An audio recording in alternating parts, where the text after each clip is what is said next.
news, Iran has sharply increased its stockpile of highly enriched uranium in recent months. The International Atomic Energy Agency, in its quarterly report, raised its serious concern, saying Tehran has an estimated 274.8 kilograms of uranium enriched to up to 60% as of 8th February, up by 92.5 kilograms since the previous report in November. In principle, that is enough for 6 nuclear bombs if enriched further, and sufficient for more weapons at lower enrichment levels. The IAEA said Iran is the only non-nuclear weapon state to enrich uranium to 60%. According to the United Nations nuclear watchdog, Iran's stockpile of uranium at various levels of enrichment was estimated at 8,294.4 kilograms, and that's as of early February, up by 1,690 kg since the previous quarterly report. The amount is more than 40 times the limit set in the 2015 accord with world powers. The IAEA reports came ahead of the agency's Board of Governors meeting. Furthermore, AFP cites a diplomatic source saying that Iran's rate of production of highly enriched uranium jumped to between 35 to 40 kilograms per month, compared to around 6 kilograms previously. Tensions between the UN nuclear watchdog and Iran have flared since a 2015 deal curbing Tehran's nuclear program in exchange for sanctions relief, which fell apart. During his first term as president, Donald Trump unilaterally withdrew the US from the 2015 deal. In recent years, Tehran has increasingly rolled back its cooperation with the IAEA by deactivating surveillance devices needed to monitor the nuclear program, and further barring UN inspectors. Now, in December last year, Tehran warned that it would ramp up production of uranium enriched to 60% in response to the adoption of an IAEA board resolution that censored Tehran for its lack of cooperation with the agency. Earlier this week, Iranian Foreign Minister Abbas Araghchi dismissed the possibility of direct negotiations with the US on Tehran's nuclear program. That's after Washington announced fresh sanctions on Tehran.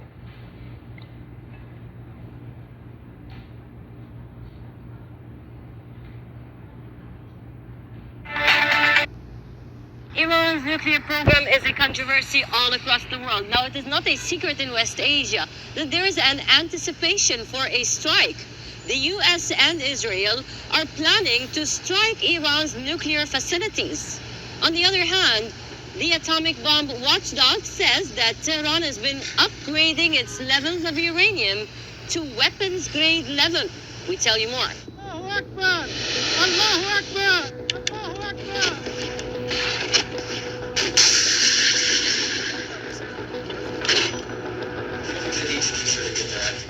Facing maximum pressure policy from Washington, Iran is gearing up its self-defense. The Islamic Republic is on high alert, following reports of a joint attack on its nuclear sites by the US and Israel. In an interview, Israeli Foreign Minister Gideon Sa'ar said Iran had enriched enough uranium to build a couple of bombs. Israel has warned its Western allies that time is running out. The UN nuclear watchdog has reported that Tehran has accelerated its production of weapons-grade uranium after the election of US President Donald Trump. The report by the Vienna-based International Atomic Energy Agency said that as of February 8th, Iran has 274.8 kilograms of uranium enriched up to 60%. That's an increase of 92.5 kilograms since the IAEA's last report in November. Iran describes the claims as irrational and outrageous. The Islamic Republic has ruled out the possibility of direct talks with the United States.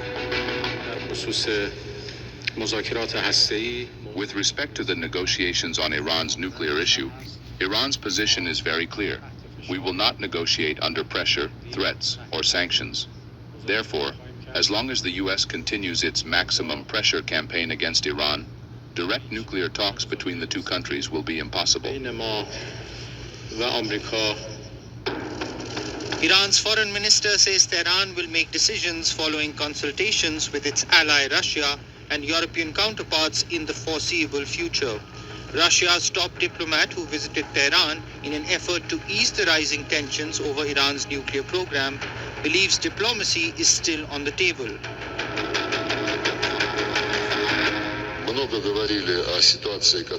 We spoke extensively about the situation around Joint Comprehensive Plan of Action on Iranian nuclear program. We are sure that the resource of diplomacy is still on the table. It should not be neglected. It should be exploited to the maximal efficiency without any threats and certain implications regarding use of force. We are determined to seek acceptable solutions to find a way out of the situation which has been created not by Iran, but by our Western colleagues. The Islamic Republic has been performing drills since January and has only increased its navy, military and aerial exercise in recent days. Last weekend, Iran's army launched the large-scale Zulfikar 1403 joint military exercise, spanning the southern and southeastern regions and extending into the Sea of Oman. One of Tehran's most powerful forces, the Iran Revolutionary Guards, say the drills also feature the deployment of enhanced Karar drones, now equipped with air-to-air missiles for aerial interception.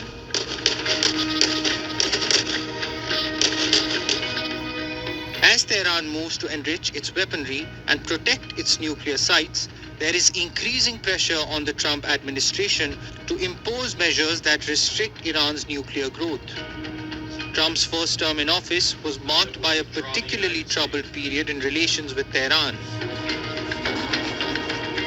In 2018, he unilaterally withdrew the US from Iran's nuclear deal with world powers, leading to sanctions hobbling the economy.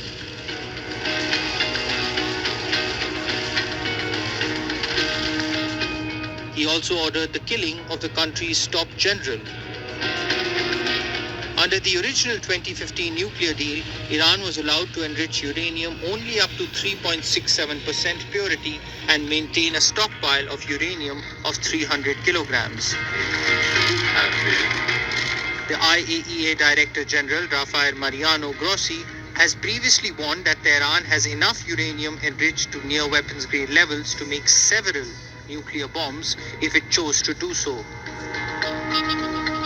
Iran, however, maintains that its nuclear programs are only for research and peaceful purposes, with Washington's maximum policy, and Israel attacking its axis of resistance across West Asia. It is unclear whether Iran will revive its nuclear accord.